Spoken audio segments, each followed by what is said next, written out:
Hey friends, it's Holly. How are you? Welcome, welcome, welcome. If you're new, if you're not new, welcome. So happy to have you here with me today. So today we're gonna make a dog collar. And after I got done making the dog collar, I went, oh, I can make a leash. So it's a dog collar with a bonus leash on the end of it. Everybody loves their dog. Well, I can't imagine not loving your dog. I can't imagine not having a dog, in all honesty. I've had cats, which I've had some really good friends that were cats. And in fact, right now is probably the first time in my life that I haven't had a cat. But we are concerned that our dog, who you will see later in this video, has a really high prey drive, which I did not expect from a Labradoodle, let me tell you. But I'm afraid that if we got a kitten, it would be really difficult to keep her from doing damage. But I have hope. Maybe someday, maybe when she's old or older. Anyway, today we're going to focus on dogs. If you feel so inclined and you have a minute and you have a dog or a cat or a rooster or a whatever, a feathered furred friend that you want to tell me about, please share down in the comment section. I just think that the relationship between humans and animals is kind of a sacred thing, especially when we're the ones that are responsible for caring for them. I even like really spiders. I like snakes. I like them all. I joke that our yard has a sign hanging over it that only wildlife can read that says all are welcome, because we love them all. We have some cameras outside. We have a fairly large yard, couple of acres, not quite, but a couple of acres. And my husband put some cameras out so that we could sort of get an idea of what we were getting. And almost every night we would get this bunch of coyotes that would come through. We live on a creek bed that goes up to a state park, so it's not unusual to get like coyotes down by our house. And this one coyote, I swear, every night our video would be of him pooping. It was like, this was his poop spot. He'd go out to get the camera, we'd get it out, and here comes the coyotes. There he is. Like, what's the deal, dude? I guess everybody's got to be on that schedule, But anyway, on to making a collar. I used, I'm going to assume that it's like polyester. It's not, it isn't cotton. And it's fine. And it's strong, and it really is fine. But way late in the game, I ordered some cotton, and I'll post down below where I got it from on Etsy. And it's better. It's just better. It's got a little more body to it, and I think that, well, I would imagine you could with both. Put it in the washer. I put my dog's collars in the washer and the dryer. I usually put them like in a pillowcase or something. But just for reference thought, that I really do think cotton is better. So I need to stop with the as usual, and let's get on with making a dog collar. Alrighty, if you hear something weird in the background, it is my fireplace going on my computer, because I'm all about the ambiance, So anyway, we're making dog collars. I'm trying to get the camera back to happy. Oh, no, jeez. Okay, dog collars. I made 2 of them yesterday just to make sure that I knew what I was doing. This one came out of just a hair floppy, and so I made a second one, and I made it with some Shapeflex inside, and I found that I liked it much better. So I am making these. They are 1 inch wide.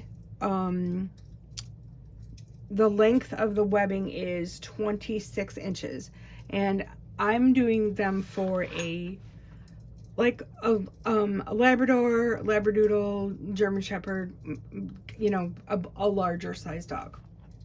If you have a not so large size dog, you measure your dog's neck circumference and you multiply that by 1.5, and that should give you the length of your webbing. And you can certainly use thinner webbing. So what we're going to need is webbing, 26 inches of webbing. The fabric that we're going to want to go over the webbing, 28 inches by 2 1/4. And I'm going to put all of this down in the description box so that there's no questions. Although if you have a question, that's cool too. You need some matches or one of those gas lighty things, because we're gonna burn the ends of our webbing. This is, I had a bunch of scraps of Shapeflex, and so I'm just gonna kind of Frankenstein those. But that's your Shapeflex. We're going to need some hardware. I cut these off of an old dog collar, but I'm gonna put the link down below for Amazon. There were like 10 sets of them for, I want to say, under $15.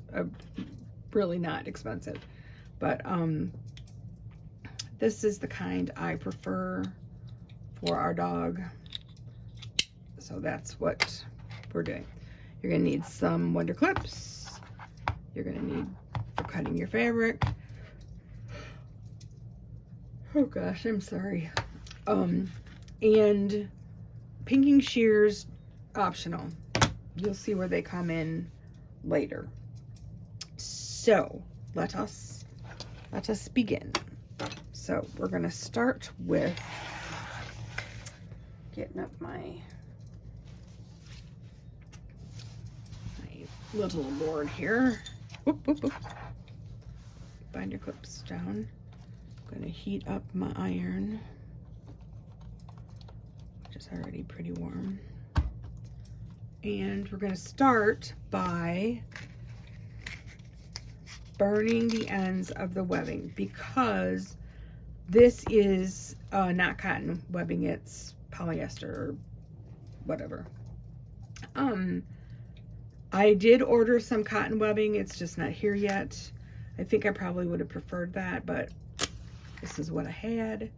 So you just kind of run it through the flame a couple times. It is going to be covered, but just to be on the safe side, because I like to light things up. So we're going to set that to the side.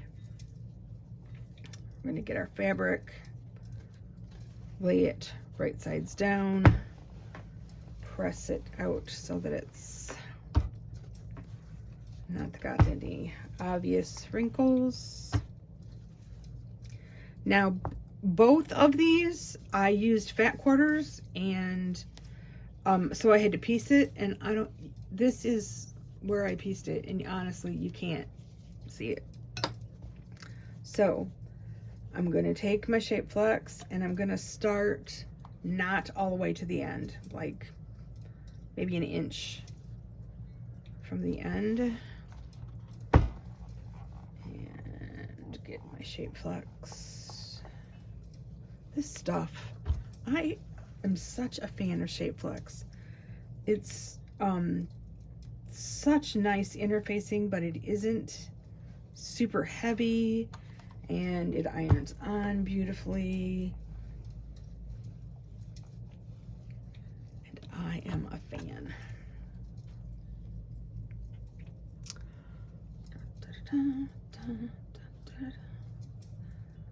Okay, my Frankensteining is coming up a hair short here.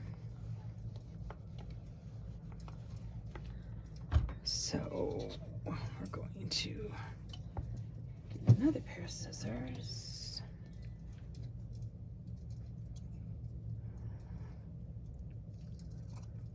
A little chop chop.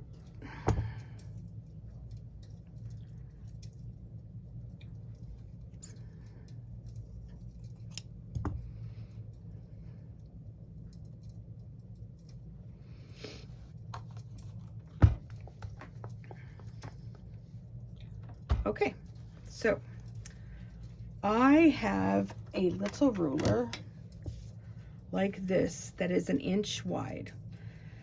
This is a Creative Grids ruler.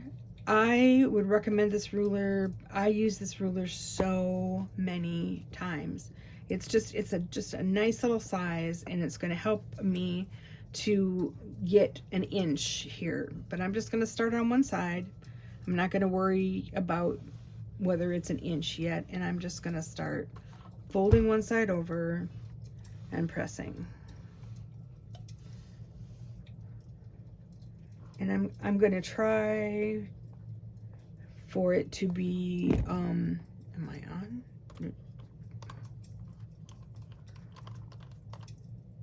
Nope, now I'm off. All the way, there we go. Okay.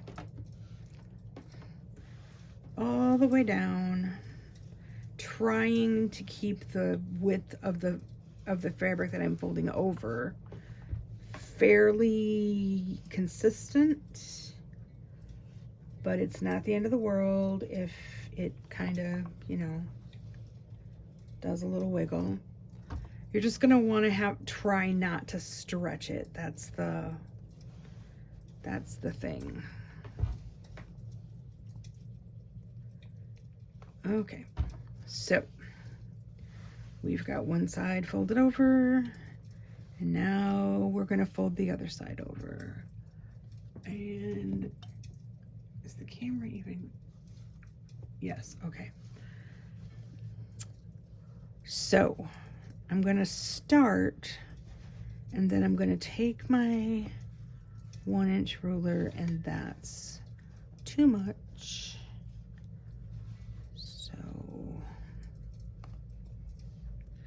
So basically you're gonna want your piece to fit underneath this 1 inch ruler. It doesn't matter if it's a tad smaller, but bigger is probably not the best idea, because then it's gonna come off the side of your collar.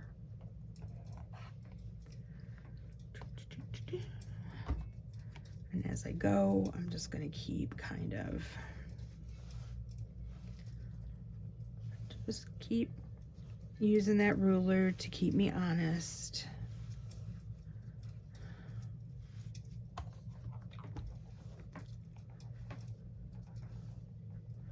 All of this is going to be hidden underneath, so pretty isn't what we're going for.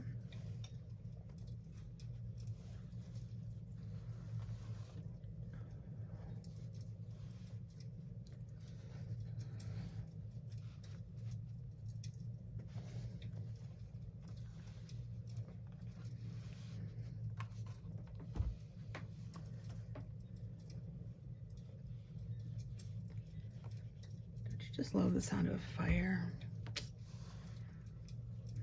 Our fireplace is in my husband's office, which is actually the family room, but he is on the phone all day long.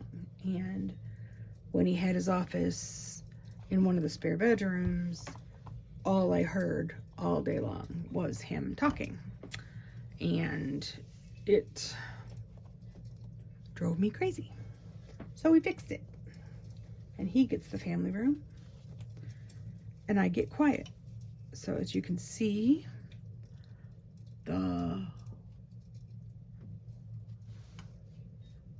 it's kind of sitting right on top of that. All nice. So now I'm going to flip it over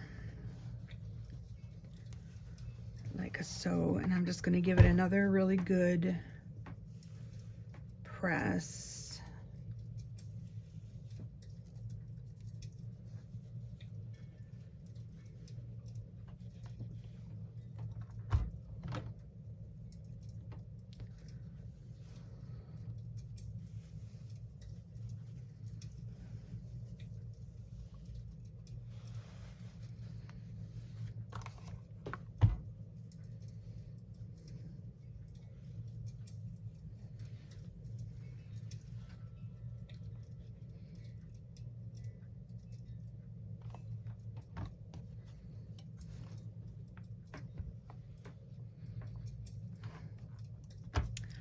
Okay. Oops. Not okay. That's not pretty.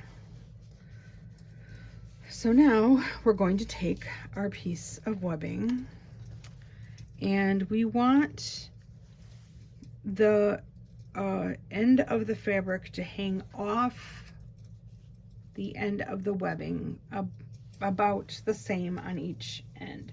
Doesn't really matter exactly, but this is where our pinking shears come in, and I'm just gonna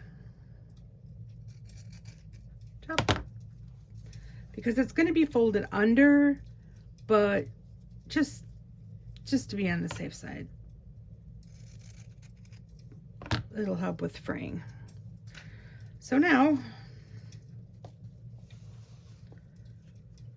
we've got our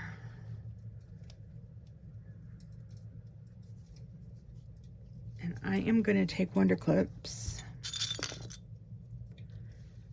I am just going to clip and clip.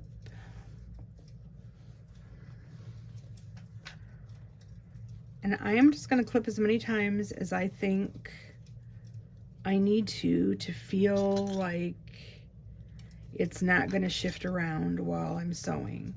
And because the webbing I am using is polyester, it can shift a little. So I tend to go kind of heavy on the Wonder Clips, but I'm going to go ahead and do this, and then I'm going to go to the machine. So I will see you over there. Okay, so we've sewn our piece of collar. This is we're using this as an example of putting it together. So we've got the this part, the click-in part, the part for, is it even on the frame? Okay, the part for the hanging of the tags. We've got the adjuster thing here, and the other part of the clicking. So here's what we don't do. We don't do this end first. Did that last time. Not the best idea. So we're going to do this end, and we're going to do this part first. So we're going to take our collar and this little doohickey, and we're going to go up one side, down the other, and pull it down. Now, this leftover piece of fabric we're going to fold under, and then we're going to take some clips and just clip it down so it stays put. Now, the distance here does not really make that much difference. The important thing is that you can get the zipper foot back and forth in between this here thingamabob and the end, because it can't stand up. It's the end of the needle that, the needle that sticks out keeps wanting to hit it. So you just have to kind of give yourself enough room, and you can use a zipper foot if you so choose, to get sewing on this spot. So I'm going to go to the machine. I don't think you really need to watch me sew this, but I'm going to go to the machine and I'm going to sew this back and forth, and I'm going to do it like 4 times, just back and forth, back and forth, back and forth, until you get it good and stuck there. Okay, so we've stitched.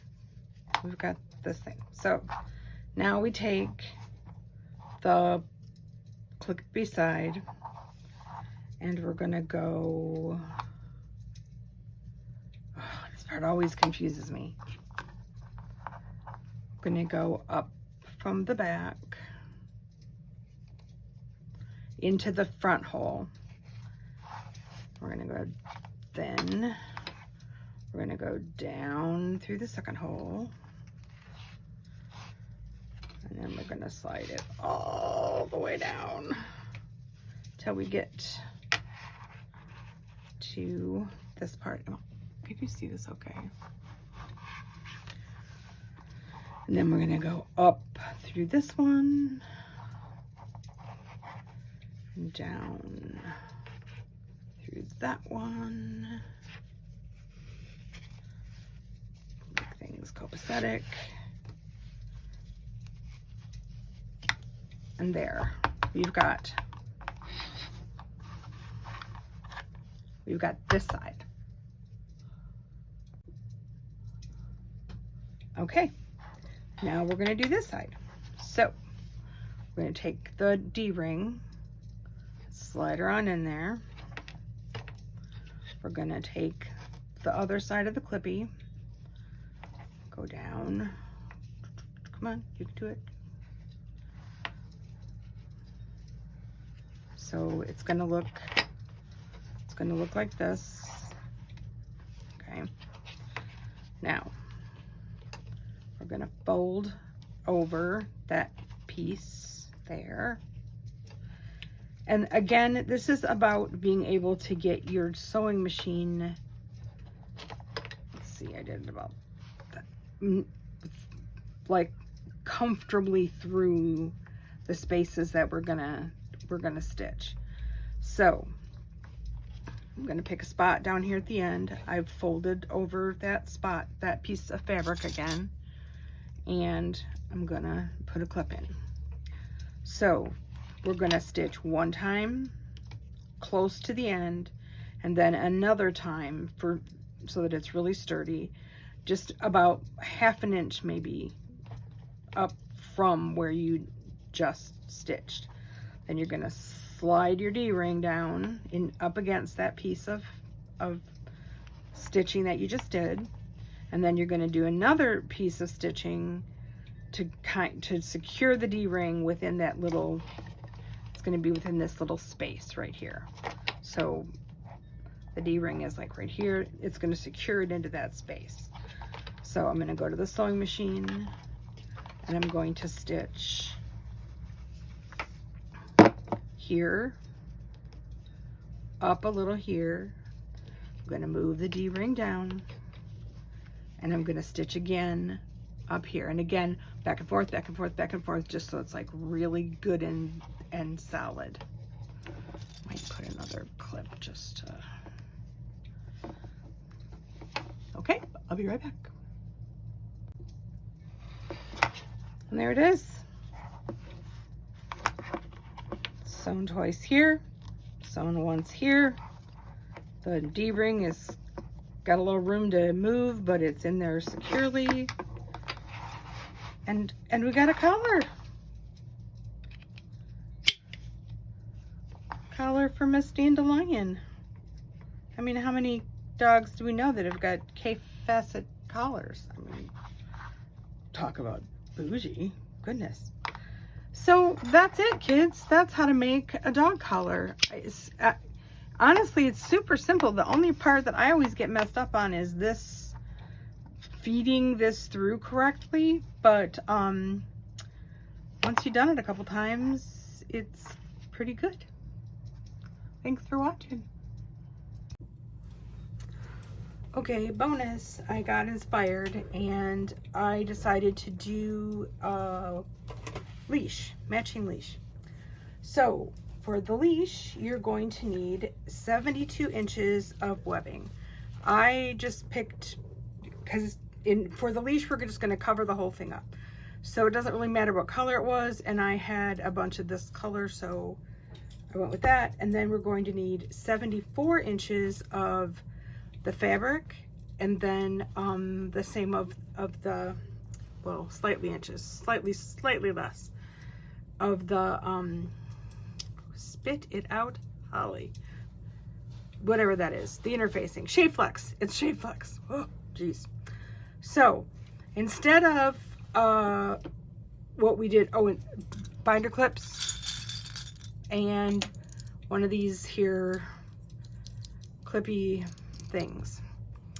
So instead of sewing it on top of, like we did with the the collar, we're going to enclose it into the fabric in this case. I don't know why, it just seemed like a better idea. Cuter, because it's not going to be resting against her neck. So to see all the fabric, it seemed like a good idea. So this is going to take some time, so I am not going to film the whole thing. But what we're going to do here is I'm going to start on one side and I'm going to fold it over approximately to the center. Oh, this is 3 inches wide. I'm going to fold it towards the center, and then I'm going to bring the other piece over a little closer to the center. There we go. Then I'm going to bring the other piece over so that it lands as close to the edge as I can possibly make it folded over as such. Let me push this farther this way. So maybe not half, maybe more like a third of the way. And we'll fold over that. That's better. And then press and clip. And I will show you when it's all pressed and clipped, so that you kind of, well, here, let's start.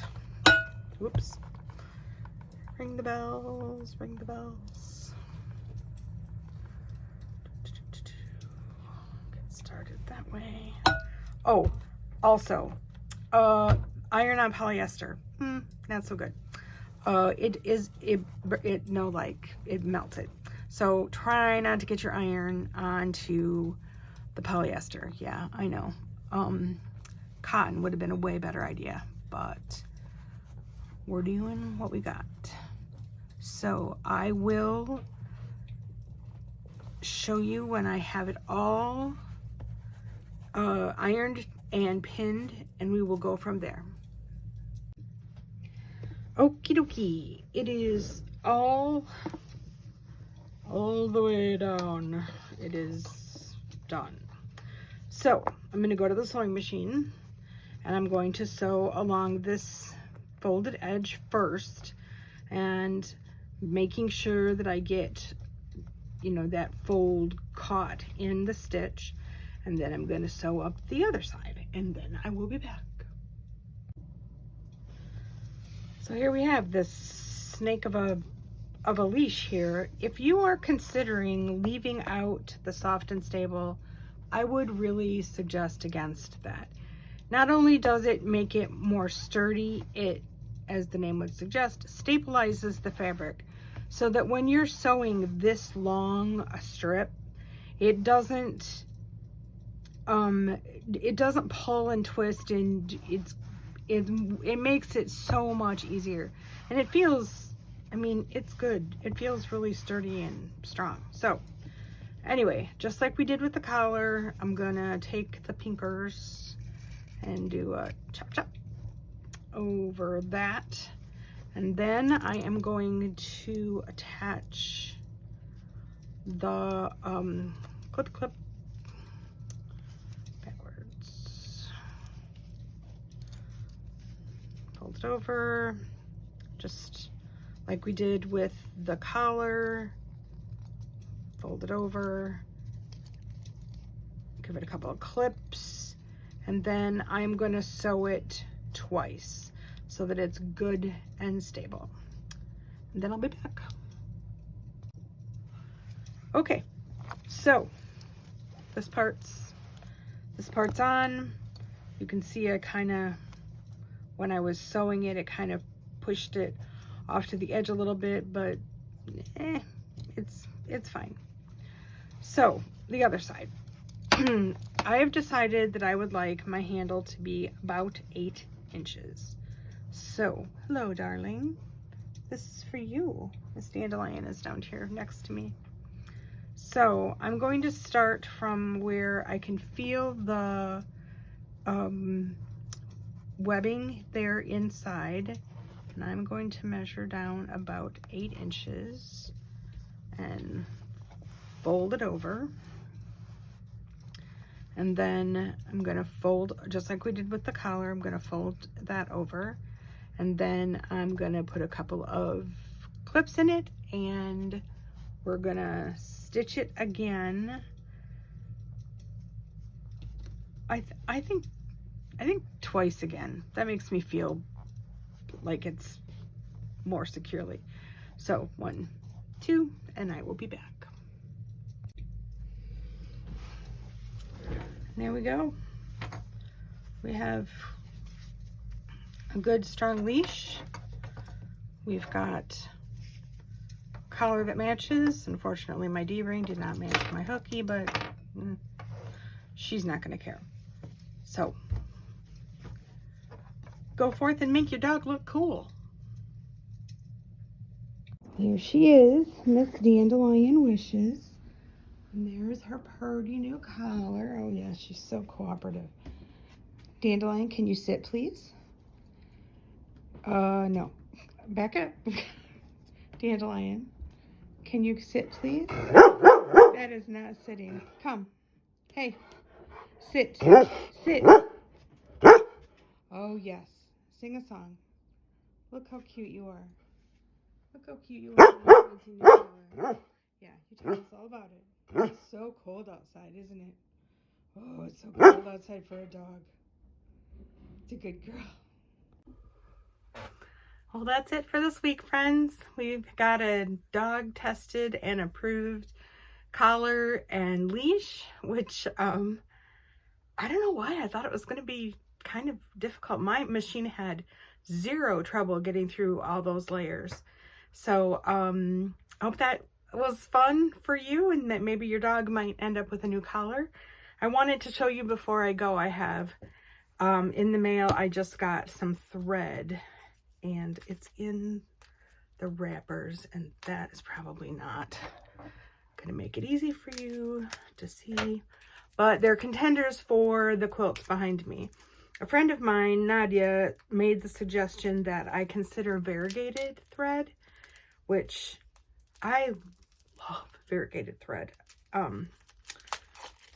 I joke that it's because I have a really short attention span, and something that changes colors all the time just makes it more fun for me. I'm the same way with yarn. I like yarn that changes colors because it's just fun. I'm almost there. I have 3 spools here. I am an Aurifil fan, so I went online, and so this is contender number 1. You see good, this is a variegated kind of brown tan. This is contender number 2. This is a much darker, but it's still variegated. And this is contender number 3. I really like this one, but I really like this one too. I'm a little concerned that this is too dark, and that it will just all be crazy brown. But I'll let you know, and if you've got an opinion, please say so, because it's always fun to hear somebody else's thought process on what's going on. So it is a deep freeze here in Northern Illinois, like literally below 0 cold, and I'm pretty happy to not go anywhere. So until next week, be well, be safe, and I will see you next week. Bye.